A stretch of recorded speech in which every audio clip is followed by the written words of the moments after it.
Hello, Achu. So let's read this question. It says, complete the following table using concept of VBT. Okay.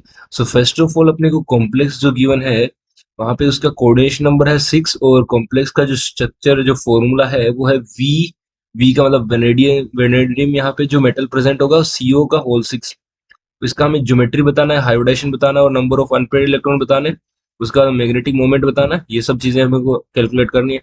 So first of all यहाँ पे जो fundamental जो की concept use होंगे उनके बारे में थोड़ा सा डिस्कशन कर लेते हैं। सो यहाँ पे जो की कॉन्सेप्ट यूज होने वाले हैं उसके बारे में थोड़ा डिस्कशन करते हैं। तो देखो वीबीटी के बेसिस पे बताना है, तो वीबीटी के बेसिस पे बताना है तो सबसे पहले हमें मेटल का ऑक्सीडेशन स्टेट तो कैलकुलेट करना ही पड़ेगा।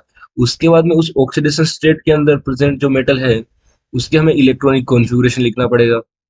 सो जैसे ही हम लोग उस के अंदर उस मेटल का इलेक्ट्रॉनिक कॉन्फ़िगरेशन लिखेंगे, वहां से हमें पता चल जाएगा कि मेटल का कौन सा ऑर्बिटल खाली है और कौन सा भरा हुआ है। उसके बेसिस पे हम लोग हाइब्रिडाइजेशन बता देंगे। जैसे हाइब्रिडाइजेशन आएगा उसके बेसिस पे ज्योमेट्री बता देंगे और नंबर ऑफ अनपेयर्ड इलेक्ट्रॉन से वहां पे इलेक्ट्रॉनिक कॉन्फ़िगरेशन से आ जाएगा और मैग्नेटिक मोमेंट भी आ जाएगा। सो नाउ प्रोसीड करते हैं। देखना, हमें इसका ऑक्सीडेशन स्टेट नहीं पता है तो लेट अस सपोज एक्स मान लेते हैं। एक्स मान लिया।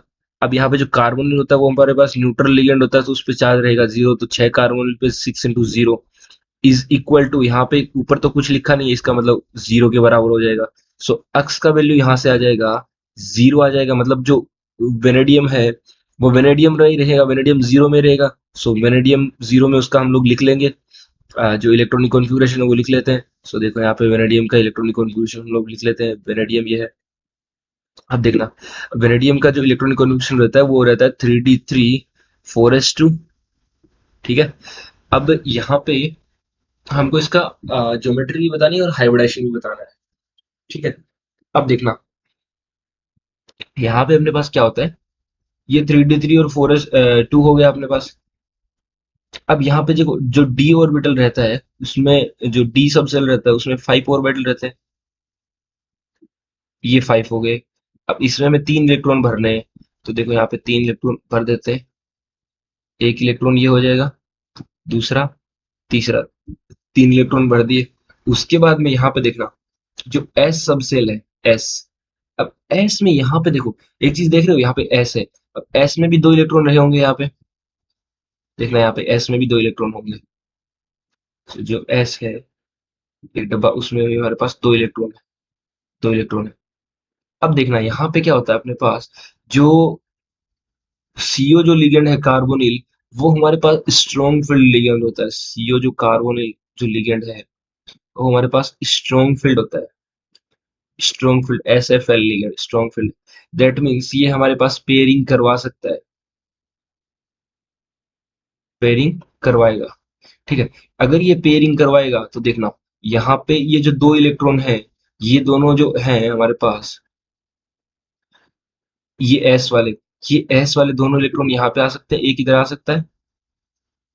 और जो दूसरा वाला इलेक्ट्रॉन है ये, वो इसमें आ सकता है। सो यहाँ पे इस सीओ लिगेंड की वजह से इसका जो कॉन्फ़िगरेशन जो बनेगा ओवरऑल, वो देखना यहाँ पे डी में हमारे पास इलेक्ट्रॉन आ जाएंगे। डी के 5 ऑर्बिटल बनाते हैं पहले।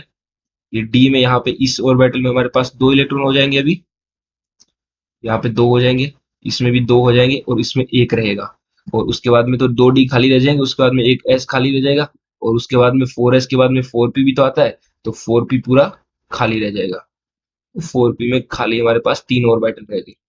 अब देखो यहाँ पे जो है, डी में ओनली एक अनपेड इलेक्ट्रॉन है और 2 डी खाली पड़े हैं और एक एस खाली पड़ा है और एक पी, यहाँ से पी खाली मिल जाएगी। और हमें कोऑर्डिनेशन नंबर देखो 6 कंप्लीट करना है। तो कोऑर्डिनेशन नंबर 6 कैसे होगा, जब 2 डी आ जाएंगे, एक एस आ जाएगा और 3 पी हो जाएंगे, तो D2sp3 हाइब्रिडाइजेशन हो जाएगा।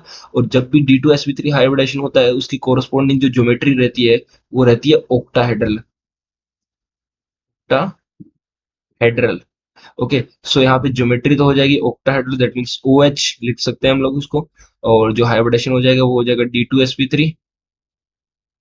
And number of unpaired electron इसमें गिवन ही है, 1 लिखा है। That means number of unpaired electron हमने हमारे हमें भी दिख रहा है यहाँ पे। देखो ये नंबर ऑफ अनपेयर्ड इलेक्ट्रॉन ये एक ही तो है, बाकी तो सारे पेयर्ड है। तो n का वैल्यू यहाँ पे n होता है, नंबर ऑफ अनपेयर्ड इलेक्ट्रॉन उसका वैल्यू है 1। एंड अगर n का वैल्यू 1 होता है तो नंबर ऑफ अनपेड इलेक्ट्रॉन अगर n हो उसका वैल्यू 1 है तो यहाँ पे मैग्नेटिक मोमेंट निकालने के लिए हमारे पास फॉर्मूला होता है mu is equal to n plus 2 और ये सारा रहता है अंडर में रूट में। तो इसको जो यूनिट होती है बोहर मैग्नेटॉन। सो यहाँ पे n का वैल्यू 1 रख दो, जैसे ही 1 रखोगे तो 1 प्लस 2 यहाँ पे 3 हो जाएगा तो रूट 3 बोहर मैग्नेटॉन ये आ जाएगा। So under root 3 Bohr magneton इसका यूनिट आ जाएगा हमारे पास। Okay, so this will be the final answer of this question. I hope you all will understood it very well. Thank you very